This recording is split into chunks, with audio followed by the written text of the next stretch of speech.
Tração. Sem ela, o carro não anda, não é mesmo? Mas dentro desse tema as opiniões variam. Enquanto alguns ficam falando que a tração dianteira é mais eficiente, outros dizem que a tração traseira é a raiz. Mas hoje, a gente vai resolver essa questão de uma vez por todas, e da melhor maneira possível.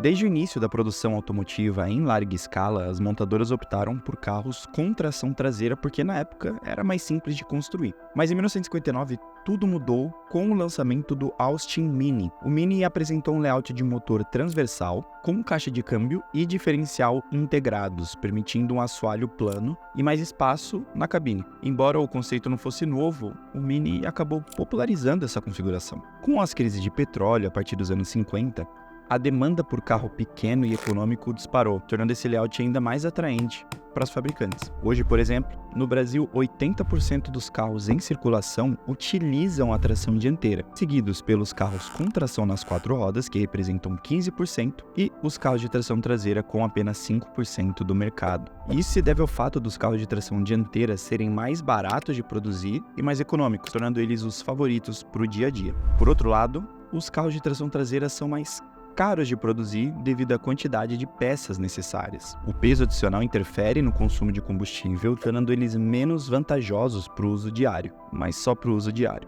Para ter sentido, a gente vai colocar os prós e os contras em uma lista, e no final, a gente vai ver qual layout de tração é o mais vantajoso. Vamos lá. Tração dianteira. A tração dianteira conta com vantagens específicas que valem mais a pena para quem utiliza o carro no dia a dia. Não é à toa que são os carros mais utilizados no mercado mundial. E entre essas vantagens a gente tem eficiência de espaço e peso. Com o motor e a tração na frente, o design permite mais espaço interno para os passageiros e bagagens, além de reduzir o peso total do carro, aumentando a eficiência de combustível.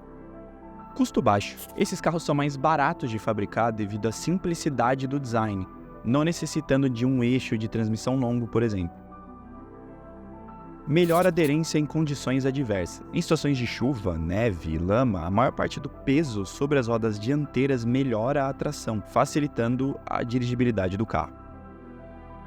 Dirigibilidade na cidade. A tração dianteira oferece uma melhor dirigibilidade em espaços apertados, facilitando a direção e o estacionamento em áreas urbanas. Esse design proporciona um raio de giro menor, o que é vantajoso em áreas apertadas. Entre as desvantagens. Desempenho em alta velocidade. Em altas velocidades e curvas agressivas, os carros com tração dianteira tendem a substressar, sofrer o famoso understeer, dificultando a tocada do carro. Distribuição de peso. A concentração de peso na frente pode levar a um manuseio desequilibrado, especialmente em carros com mais cavalos de potência. Agora falando da queridinha do povo, a tração traseira apresenta vantagens para quem pensa mais em performance. Fórmula 1, Fórmula Indy, NASCAR, Stock Car, entre outras, elas preferem utilizar a tração traseira nos seus carros. E as vantagens desse layout de tração são claras. Distribuição de peso. A distribuição de peso entre a frente e a traseira é mais equilibrada, melhorando a estabilidade. Melhor tração. Durante a aceleração, o peso do carro é transferido da frente para trás, melhorando a tração do carro em saídas. Desempenho nas curvas. Em um carro de tração dianteira, as rodas da frente tracionam e direcionam o carro, sobrecarregando elas em alta velocidade, causando o famoso understeer. Já nos carros de tração traseira, isso é evitado, porque as rodas dianteiras têm apenas a função de direcionar.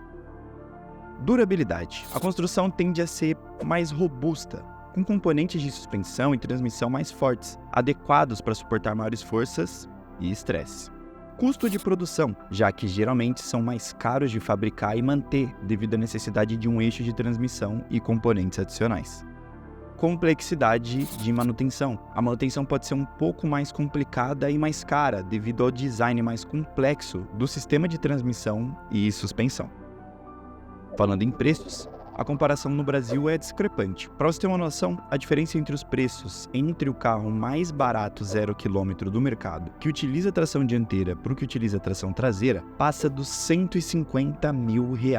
E isso explica por que os carros de tração traseira representam tão pouco no mercado brasileiro, dada essa enorme diferença no preço. Em resumo, a tração dianteira lidera nos pontos chatos e a traseira nos pontos legais, mas se fôssemos seguir a ideia de pontuação, a tração dianteira venceria o duelo facilmente, contra a tração traseira, o que deixa ela como a mais vantajosa em um âmbito geral, mas não quer dizer que seja a mais divertida. Eu particularmente sou defensor e fã da tração traseira, já que todos os meus carros favoritos utilizam esse layout, mas eu quero saber a sua opinião. Deixa aqui embaixo qual o seu layout de tração favorito, traseiro ou dianteiro. A gente vai ver o que o povo acha aqui nos comentários. Eu vou deixar outro vídeo bem bacana aqui na tela para você ver, é só clicar e acessar. Eu te vejo numa próxima. Tchau!